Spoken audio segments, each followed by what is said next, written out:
like to formally welcome you all to today's episode of Ranger's Interview. Before we begin, I'd like to give a special thanks to the editor of today's episode, Ranger Mabrey. Ah, there he is. What a charming, beautiful, and handsome man. Now, last week's episode, we interviewed a strange man who claimed to have, quote, seen a giraffe with a short neck, which actually just turned out to be a deer. And for today's episode, we will be interviewing a young man named Manuel, who faced 26 years in prison starting out at the young age of 14. Now Ian, I hope you don't mind, but I'm going to be taking a few notes as I ask you some questions. Is that alright?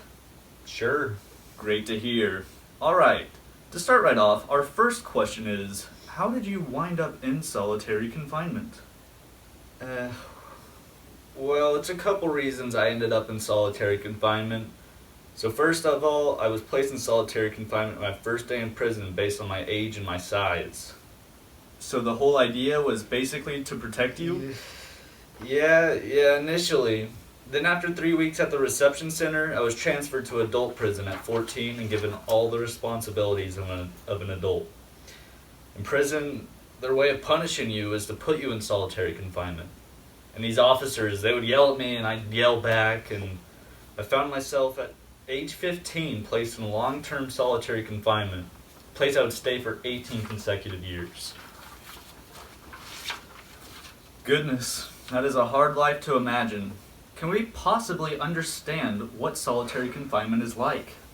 It's torture to the soul. UN says that if you keep someone in solitary confinement for more than 15 days, it's considered torture. Not everybody turns out like old Ian Manuel, released with their sanity, their humanity, and their talent intact. Most people go crazy and lose their minds under those circumstances. In solitary, you have to dive into your imagination, but to stay sane, you also have to come up for air.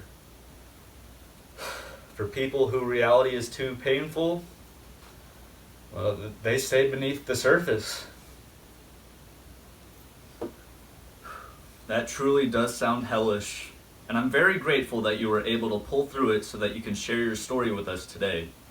Unfortunately, that is all the time that we have for today, but it has been absolutely phenomenal talking to you, Ian, and I hope that we get to talk again very soon. And to our audience, thank you. Our next episode will involve a man who claims to have found Kim K's lost ocean earring. See you next time, and thank you again.